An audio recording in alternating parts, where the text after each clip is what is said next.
I got 5 quotes that we can talk about today right here. So let's begin.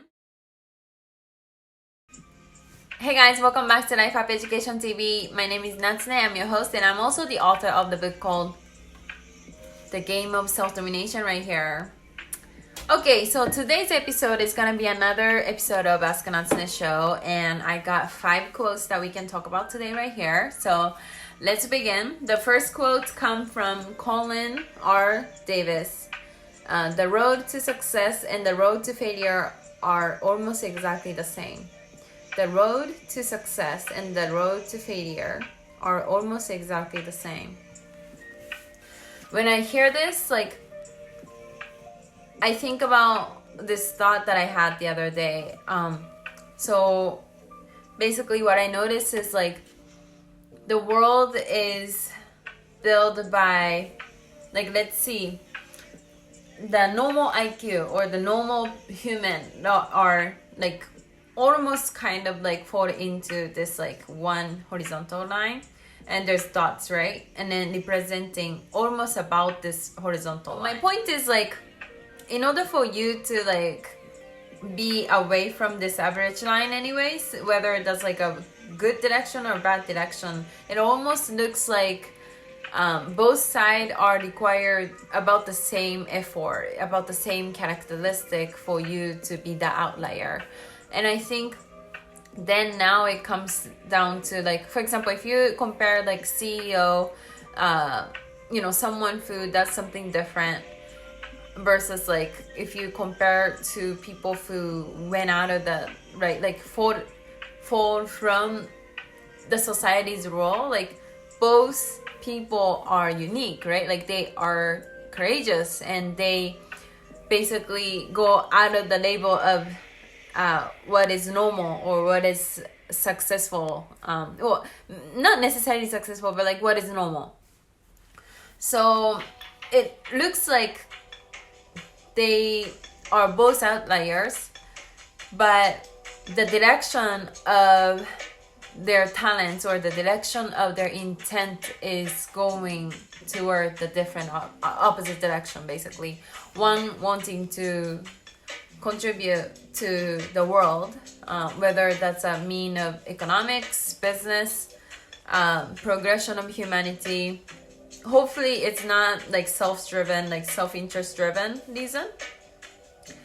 And in the other, more suffering, more your very individual need of wanting to control the world, maybe, right? I'm talking about criminals, for example, they're the direction of their ambition.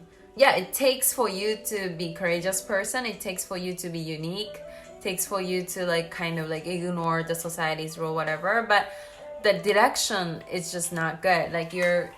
You're basically doing everything for your own suffer and for your own sake, for your own reason. So it kind of almost that, I thought about it before, and I think in order for you to go to the right direction where something useful for the bigger society, something bigger than yourself, then you always, in order for you to strive more than average or different from average, I think if your intent is always to be helpful, then you would go up here for you to be outlier, not down here. So that's what I thought about. Okay, the next one. 100% luck and 0% hard work, you be unhappy. 100% hard work, 0% luck, you be happy. And this is a quote that I already posted on Instagram before, and I just wanted to revisit the concepts. I think this is completely true. Not even 100% success. It's almost about this attitude.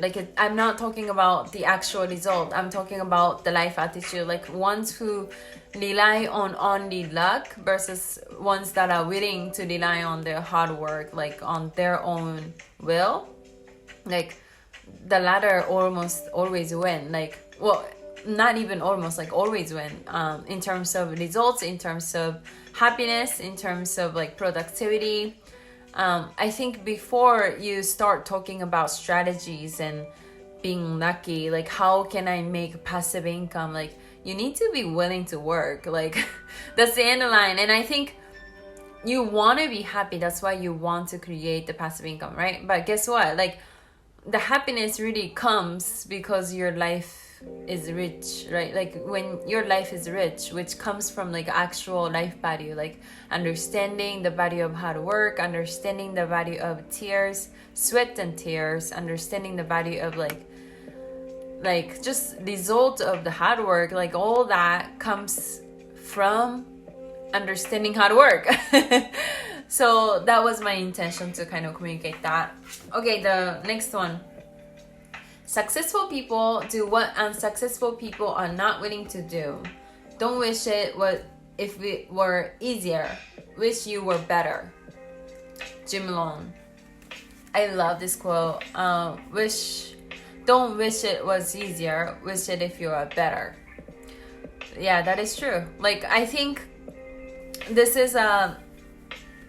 is two different attitudes you can have on life. Like one being like everything is other people's fault, and then another attitude being like everything is my fault. And then this quote represents the latter. Like this quote represents the people who can point finger at themselves, not no one else. And you know, when you are a victim in life, like everything happens to you, it's always other people's fault. But the only common thing you have in that equation is always you, right? Like, so there's a pattern here, like that's you. And I think for you to be happy, you really need to realize that, like you need to realize everything is your fault. And don't wish it if the problem you have, it's not here. Like wish it if you're better and work on it. And I think that unlocks you to be ultimately happy. So don't wish it if you didn't have the problem. Like embrace the problem you have and understand that you can get better at it, right? So that's what I want to say. Okay, the next one. Try not to become a man of success, rather become a man of value. Albert Einstein. I love this too. I think we've been talking about this a lot, but like your ego, your success, your ambition only serves your own sake. It doesn't serve for others. And I think even if I say I'm beautiful, even if I say I'm smart, even if I say I'm successful, I have so much money, I'm like, you know, beautiful, sexy, like whatever, right? Like I went to this school and I'm just like, you know, I'm making like this much money. Okay, let's step down a little bit. Well, step back a little bit. And what do you think other people think of you when you say that? In your head, you might think, oh, maybe they think I'm like successful because I have all these things. But in reality, other people's head be like, oh, okay, like you're stuck up. But my point is like your achievement, your status, your whatever has nothing to do with their lives, and they really don't care. I mean, in the moment, maybe they might, but they don't perceive you more valuable just because you have these things. If you have money and if you can pay for them, maybe that's what they like value. Yeah, sure. But other than that, like you, whatever you achieve, your ego doesn't have any direct benefit for anyone else but for you, for your ego. So yeah, this is exactly what it is, right? Like don't flex on your success, like flex on your kindness, flex on your like being able to treat other people with respect, like kindness, like all these things is much more helpful for the other people. Okay, the next one. I owe my success to having listened respectfully to the very best advice and then going away and doing the exact opposite. Okay, this one comes from G.K. Chesterton. I love this.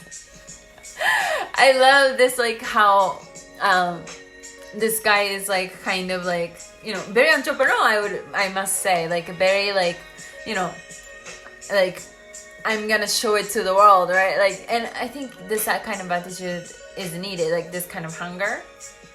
And in the end of the day, like it's all about how you perceive the narration, like how you craft a narration that serves you. So if someone rejects you, if someone doesn't believe in you, then you just say like, why? Okay, well, thank you for your feedback, and then I'm gonna stick my success into their face, right? Like that's the best narration you can come up with. And actually it quite it gives you quite ambition and push, energy, fuel for you to kind of like, even almost kind of like a revenge spirit. But I've done that before and it works. But anyway, so this one, I think it depends, like, you know, it's a little bit of a pride. It's a little bit of like not having the humility. Yeah, of course you want to keep your like ears out, but at the same time, like you always need to understand the context. And context, you know the best. Like no one else knows better than you do, because you are literally the player of that game, right? So you need to like watch out where that advice comes from. Like for example, there have been many very successful people try to give me advice on things that I do, and the reality is they only saw whatever I do for a matter of 5 minutes, and they started like trying to give me advice, and I'm like, dude, like you don't even know me. Like, and then with all respect, like I listen to them because like it's important for me to kind of like get a grasp of like the feedback, right? Like from anywhere really. But at the same time, like I don't value their opinion more than mine, because I'm the center of the game. I understand 100% of everything that's going on in terms of my operation. So when they have some sort of like operational tip, I completely listen to it and I appreciate them for that. But I also have my second layer in back of my head to say, okay, so like I know the best, right? Like I can decide whether I execute on it, whether I test on it, which I do sometimes. So I have this like logical second filter to like really filter out where that advice comes from, even if it comes from successful people, because I know that in terms of context, like they literally have no idea like what you're doing, exactly what you're doing. So that's what I would say. Okay. So that being said, this was the last quote that we wanted to discuss today. So as always, thank you very much for watching, and I will see you guys next